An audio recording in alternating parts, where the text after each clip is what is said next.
Aksiyon sahneleri keskin ve yoğun, ancak yavaş yavaş ilerleyen bu intikam öyküsünün çoğu asık suratlı bir köken hikayesi gibi oynanıyor. Bruce Lee'nin başrol oynadığı, Ejderhaya Gir, şimdiye kadar yapılmış en iyi 4 veya 5 aksiyon filminden biri. Ancak ince, tuhaf ve sallantılı bir hikayesi var. Film elbette bundan sıyrılıyor, olay örgüsü yalnızca Lee'nin benzersiz hipnotik balistik dövüş cesaretini asacak bir çerçevedir. Bu ruhla, Steven Seagal, Jean-Claude Van Damme, Chuck Norris veya Jason Statham'ın intikam destanlarından, John Wick filmlerine ve aksiyon dramlarına kadar işlevsel, basit olay örgülerine sahip sayısız aksiyon filmi var. Güney Kore ve Endonezya.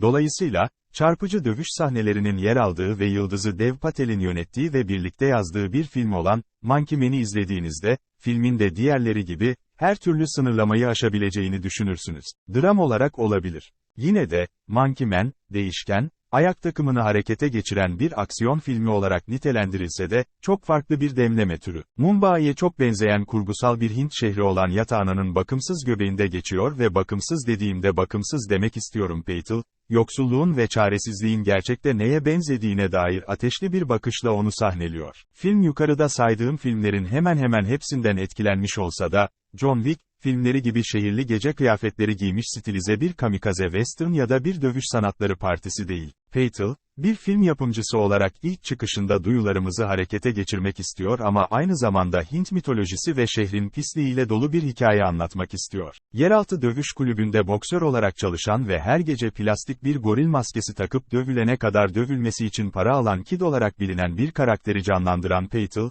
pek de yenilmez bir dövüş süperstarı olmayan bir kahraman yaratıyor. İntikam yoluna giren Kid, rakiplerini her zaman boğmuyor, bazen boğulduğu anlar oluyor ve aksiyon, donuk, parlak ışıklandırma ve elle tutulan varoluşsal bir tat ile gerçekçi ortamlarda sahneleniyor. Bazen sanki Scorsese'nin Mean Streets filmini hızlı çekimde izliyormuşuz gibi oluyor. Ancak bunun nedeni, aksiyonun hikayenin yalnızca bir parçası olmasıdır. Monkey Man, 2 saat uzunluğunda ve filmin çoğu aslında sessiz ve ön sezilerle dolu, Kid'in meseleyi kendi eline aldığı ana kadar uzun, kasıtlı bir hazırlık. Haklı olarak gaddar, meteliksiz bir sokak dövüşçünün yavaş yavaş ilerleyen başlangıç hikayesine benziyor. Her ne kadar ben bir geziden daha fazlası olmaya çalışan bir aksiyon filminden yana olsam da gerçek şu ki, maymun adam, kendisini son derece ciddiye alıyor. Peitel öyküsünü, gerçek kılmak istiyor ama ona derinlik vermiyor, modaya uygun pürüzlü sinematografinin yanı sıra bir tür Mumbai'nin karanlık tarafı uzun adamlarını verdi. Filmin 3 uzun aksiyon sahnesi var ve eğer 8 tane olsaydı daha mutlu olurdum.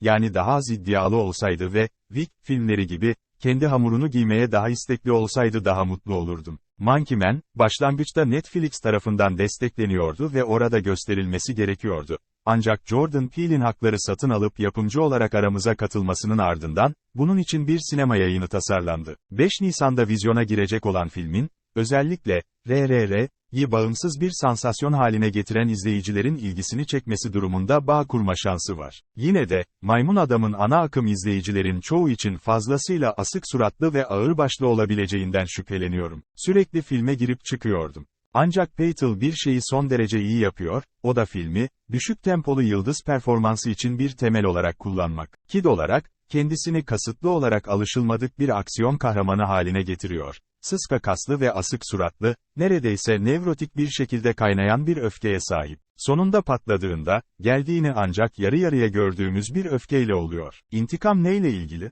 Kid'in genç bir çocuk olmasına dair çok sayıda geri dönüş var ve bunlardan birinde annesi Neela'nın, cinsel saldırganlığına boyun eğmediği için kötü bir polis memuru tarafından vahşice öldürülmesini izliyor.